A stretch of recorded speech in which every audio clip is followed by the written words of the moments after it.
Em economia, intervencionismo estatal refere-se à interferência do Estado na atividade econômica do país, visando a regulação do setor privado para alcançar objetivos que vão desde o estímulo ao crescimento da economia e a redução de desigualdades, até o crescimento do nível de emprego, dos salários e as correções às falhas de mercado. As intervenções típicas dos governos modernos ocorrem no âmbito da definição de tributos, da fixação do salário mínimo, das tarifas de serviços públicos e de subsídios. Em geral, o intervencionismo é uma característica do governo de inspiração social-democrata e progressista, segundo os quais algumas tendências do mercado são negativas e devem ser mitigadas ou controladas. Todavia, políticas intervencionistas também podem ser adotadas por governos conservadores e podem surgir repentinamente em um momento de crise econômica, especialmente quando grandes empresas, ameaçadas à falência, colocam em risco a economia do país como um todo. Nas condições atuais, por exemplo, não temos mais uma economia de mercado livre. O que temos hoje é uma economia mista, porque os meios de produção continuam sendo de propriedade privada, mas o governo pode intervir. Além disso, o governo pode ser proprietário e gestor de muitas empresas, como as companhias de telefone, as estradas de ferro e os correios, que são de sua posse e administração. Mas, de fato, não é suficiente para alterar o caráter do nosso sistema econômico, nem sequer significa que se tenha instalado um pequeno socialismo. Isto porque o governo, ao dirigir essas empresas, está subordinado à supremacia do mercado, ou seja, à supremacia dos consumidores.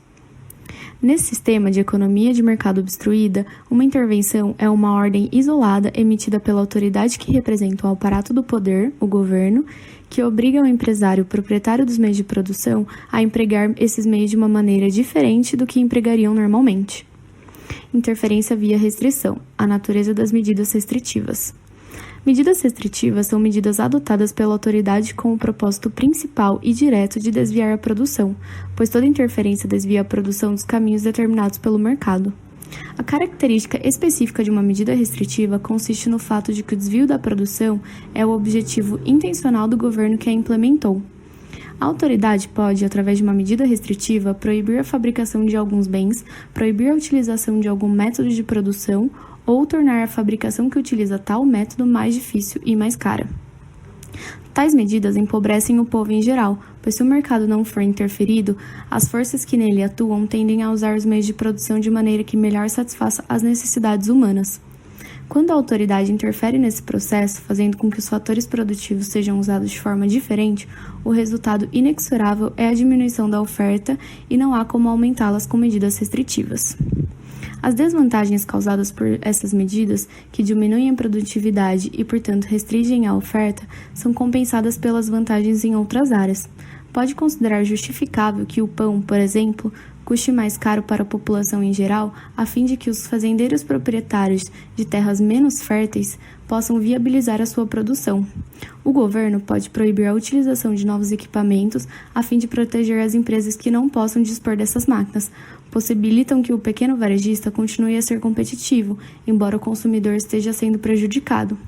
Portanto, proteger o pequeno empresário da competição com a grande empresa é apresentada como medida que favorece o bem-estar geral e evita que o consumidor seja explorado pelas grandes organizações. Capítulo 2. Interferência via controle de preços. As medidas de controle de preço têm por objetivo estabelecer preços, salários e juros em valores diferentes daqueles que prevaleciam se não tivesse havido a interferência. A autoridade ou grupo expressa o poder de controlar preços e irá fixá-los como máximos ou mínimos. O poder de polícia é usado para fazer cumprir essas determinações, com exceção dos juros, que sempre foram estabelecidos valores máximos e nunca mínimos. Existem apenas duas situações em que medidas de controle de preços podem ser usadas. Medidas de controle de preços provocam uma redução de produção, porque impossibilitam um produtor marginal de produzir com lucro. Os fatores produtivos não específicos podem ser utilizados em outros fatores de produção. A segunda situação em que medidas de controle de preços podem ser usadas com alto grau de eficácia ocorre no caso em que estejam sendo exercidos preços monopolistas.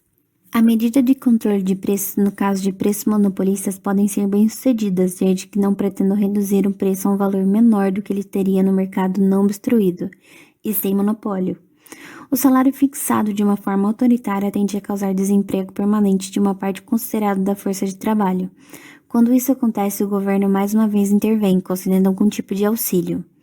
Considere que o valor do salário é um fenômeno de mercado e entendem que num dado momento os salários são determinados pela oferta existente de meios de produção e de mão de obra pela demanda por bens de consumo. Se por um ato de intervenção os salários forem fixados por um valor maior do que o valor de mercado, uma parte da oferta de mão de obra não conseguirá emprego e o desemprego aumenta. A opinião pública considera que essa situação de desemprego é uma prova do fracasso da economia de mercado. Capítulo 3. Inflação. O inflacionismo é a política que visa, através de emissão de moeda ou expansão do crédito, aumentar a expressão monetária dos preços e salários ou compensar uma ameaça de diminuição da expressão monetária dos preços e salários que estejam sendo provocada por aumento da oferta de bens de consumo. A deflação é impopular pela razão mesma de beneficiar os credores à custa dos devedores. Nenhum partido político e nenhum governo jamais tentou adotar conscientemente medidas deflacionárias. A impopularidade da deflação fica evidente pelos fatos de os inflacionistas constantemente advertirem para os perigos da deflação, como uma forma de conseguir apoio para suas propostas inflacionárias. Expansão de crédito. Na realidade, o que a expansão de crédito consegue é introduzir uma fonte de erro nas avaliações empresariais. Os empresários passam a agir como se houvesse uma maior disponibilidade de bens de produção. O aumento da atividade econômica não é consequência de um excesso de investimento, e sim de investimentos mal feitos. Conclusão, tem sido dito que ela seria verdadeira somente quando no início da expansão de crédito não houvesse nem capacidade ociosa e nem desemprego, e que, portanto, havendo desemprego e capacidade ociosa, as coisas seriam diferentes, mas esse argumento é falho. Controle de câmbio. O controle de câmbio significa estatizar o comércio exterior e todas as transações com países estrangeiros. Nas transações internacionais, só serão consideradas as taxas que refletem o verdadeiro poder aquisitivo da moeda local. O controle de câmbio, como meio de reduzir a taxa de câmbio, resulta sempre num retumbante fracasso, mas é bom instrumento para se implementar uma ditadura. Fuga de capitais e o problema do hot money. O termo fuga de capitais é enganador. O capital investido em empresas, construções e fazendas não tem como fugir, pode apenas mudar de mãos. O Estado que pretende confiscá-lo não perde nada com isso. O novo proprietário torna-se o vítima de confisco, em vez do ex-proprietário. Os detentores da moeda em espécie procuram evitar ao mais possível os perigos de uma desvalorização que hoje existem em todos os países. Procuram manter o grosso de seus saldos bancários nos países em que é provável que haja uma desvalorização no futuro próximo. Se as condições mudam e o risco de desvalorização aumenta, transferem os seus saldos para os outros países que no momento lhe parecem mais seguros. Esses saldos que estão sempre em condições de ser transferidos são chamados de hot money. O autor trata dos impostos como um confisco parcial da propriedade. Esse confisco tem uma função primordial: custear o gasto do governo. Os impostos indiretos incidem sobre o produto, independente da renda da pessoa, o imposto sobre aquele produto ou serviço é o mesmo. E o imposto direto incide sobre a renda, de forma que quanto maior a renda, maior o tributo a ser pago. Hoje em dia, em todos os países, se existe uma tendência a taxar as rendas maiores em comparação às rendas mais baixas. A opinião pública tende a acreditar que uma maior taxação das rendas mais elevadas não afeta as classes mais baixas, mas para o autor isso é uma falácia. Ele defende que quem tem as maiores rendas tende a investir ou poupar a maior parte de seu capital. Com isso, temos que uma maior taxação dessas rendas mais elevadas está impedindo a formação de capital e eliminando a tendência de que essa formação de capital seja crescente, a fim de aumentar a produtividade marginal da mão de obra e, consequentemente, o aumento do salário. Em outras situações, quando o mercado não funciona perfeitamente e falha em oferecer resultados eficientes, a sua correção requer uma intervenção do governo. A intervenção estatal, por meio de um subsídio, é justificável na presença de externalidades. O autor nos dá um exemplo de uma estrada de ferro subsidiada pelo governo, pois, como não seria lucrativa, não chamou a atenção de empresas privadas. A estrada beneficiou toda uma região por meio de tráfego, comércio e agricultura. Para construir, operar e pagar a manutenção da ferrovia, o governo usou dinheiro proveniente do confisco. Sendo assim, terras mais pobres, menos férteis e mais distantes estão sendo subsidiadas com a arrecadação de impostos, que ou estão oprimindo a produção de terras melhores ou estão sendo arcados diretamente pelo consumidor. Para o autor, temos então que os cidadãos estão pagando duas vezes, uma vez como contribuintes, pagando indiretamente os impostos que viraram subsídios, e outra vez como consumidores, ao ter que pagar um preço maior pelo bem que deseja ou por ter que reduzir o seu consumo. Corporativismo. O corporativismo é o nome dado à forma italiana de organização econômica proposta durante o governo de Mussolini. Consistia em cada setor de atividade tendo autonomia e autoridade para determinar suas regras, salários, produção e etc., agrupando todas as pessoas envolvidas no mesmo setor em uma corporação. O que afetasse apenas a corporação era tratado internamente, sem intervenção de terceiros. O que conflitasse com outros setores deveria ser harmonizado entre elas, ou, em casos extremos, uma intervenção do governo.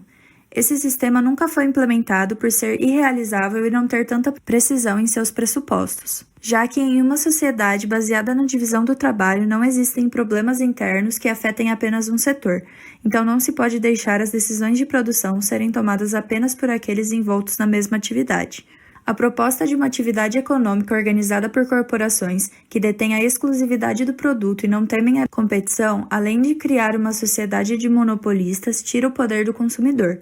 Também não se pode assumir que todas as empresas de uma corporação entrem em acordo em relação ao preço de venda, forçando a intervenção do Estado para fixar preço, e nesse caso, o caráter corporativista seria perdido. Por fim, nunca foi estabelecida a maneira que seriam feitas as decisões internas entre trabalhadores e empresários. Na hipótese onde todos teriam voto, os trabalhadores venceriam por serem mais numerosos, e isso nos direcionaria ao sindicalismo. No sindicalismo, os trabalhadores de cada setor acabam tomando as decisões de produção. Substituir uma economia de mercado onde empresários e trabalhadores dependem da demanda dos consumidores para um sistema onde a produção passaria a ser decidida apenas pelos produtores só faria sentido se a distribuição de capital e de mão de obra entre os setores correspondessem às condições de demanda e essa condição se mantesse inalterada. A guerra e a economia de mercado. O que organiza a economia internamente é a democracia e externamente seria a paz, na visão de Mises. Em um cenário onde a cooperação pacífica e troca de bens e serviços é substituída por uma matança generalizada, não é possível a subsistência. O objetivo da guerra é aniquilar a nação inimiga. Para isso, os soldados combatem, enquanto os cidadãos que não estão envolvidos com os esforços pagam os custos da guerra, assim participando indiretamente. Os liberais do século XIX consideravam que a guerra, assim como a escravidão e a intolerância, estaria fadada a desaparecer, mas o mundo se desenvolveu de maneira oposta. A economia de mercado se mostra incompatível com a guerra total, quando todo cidadão apto para tal ingressa na guerra e aqueles incapacitados são conduzidos ao trabalho compulsório. O comandante-chefe passa a decidir o que deve ser produzido e como.